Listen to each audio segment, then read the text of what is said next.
Welcome, everyone. So glad you're here. Today, we're diving into a completely fascinating and incredibly vibrant world, the Chicago ballroom landscape. Looking ahead to the 2026 season, Chicago is still absolutely one of the Midwest's most active hubs for competitive dance sport. Whether you're a total veteran competitor or, hey, literally stepping onto the floor for the very first time, mapping out a whole year of events, it can feel like navigating a giant maze. But in this explainer, we're going to completely demystify this whole landscape for you. Okay, let's dive into this. If looking at a massive, sprawling list of Midwest events kind of makes your head spin, trust me, you are not alone. You might actually be asking yourself right now, is my 2026 dance card actually ready? Well, by the time we wrap up here, we're going to transform that totally overwhelming calendar into a highly strategic momentum-building playbook. We're drawing directly from recent insights from the Chicago ballroom community to give you the exact framework you need to succeed. Here's our roadmap for today. We'll be breaking down regional circuits, studio showcases, and championship qualifiers before pivoting to exactly how you can track your schedules and ultimately build your winning strategy. All right, let's kick things off with Section 1, Regional Circuits. So this tier right here, this is the absolute bread and butter of the competitive year. It's the foundation that draws dedicated athletes from all across Illinois, Indiana, Michigan, Wisconsin, and honestly, even beyond.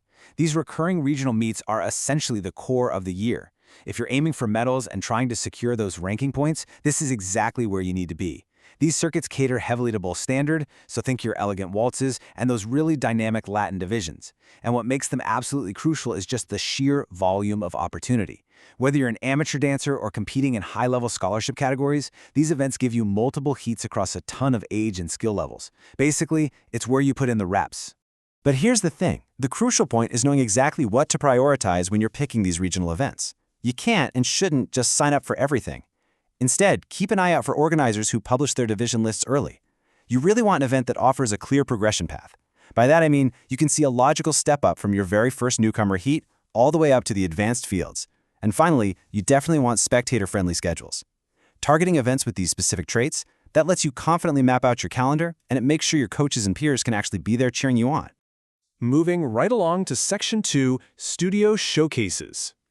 Stepping away from those massive regional meets for a second, the local Chicago ballroom scene runs heavily on these smaller, faster-paced, studio-led showcases. And the benefits here are just huge. This is where you gain invaluable stage experience, but without the overwhelming, crazy pressure of a regional championship. It's literally the perfect environment to refine your routines or, safely test out a brand new partnership. Think of the spring recitals and winter exhibition series as your perfect rehearsal steps.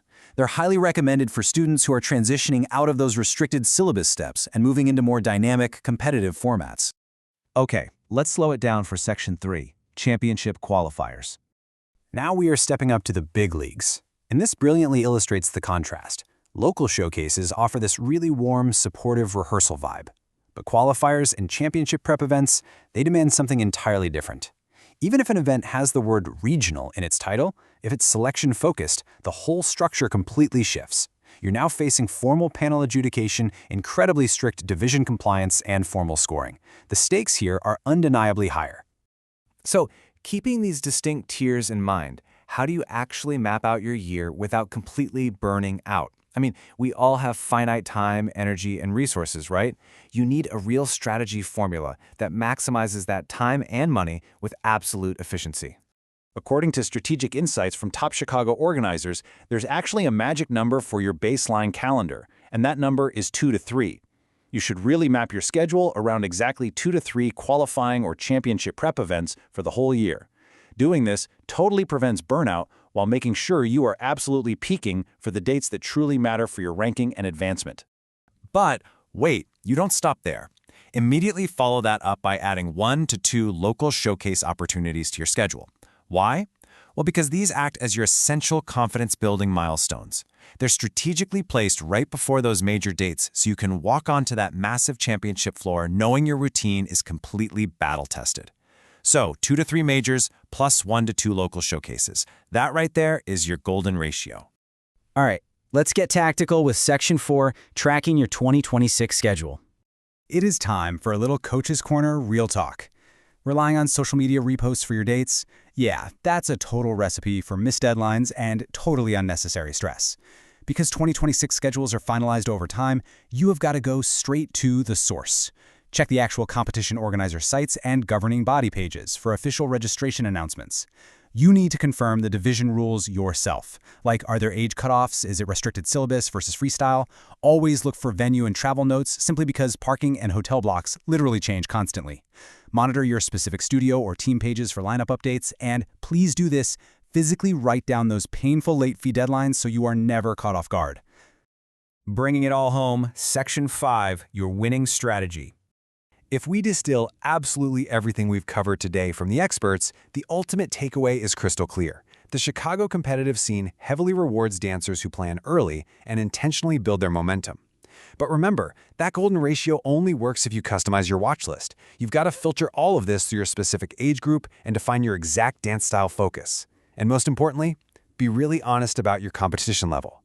Are you a newcomer? Are you an amateur? Are you dancing pro-am right alongside your instructor? Or are you aiming for those solo scholarship fields? Defining these parameters creates a highly practical, hyper-focused watch list tailored directly to your personal goals. So, you've got the roadmap, you know the exact difference between the venues, and you are armed with your golden ratio. The Chicago ballroom scene is waiting. So, whether you're stepping onto the floor for the very first time or you're a veteran navigating those highly competitive circuits, what is your 2026 strategy going to be?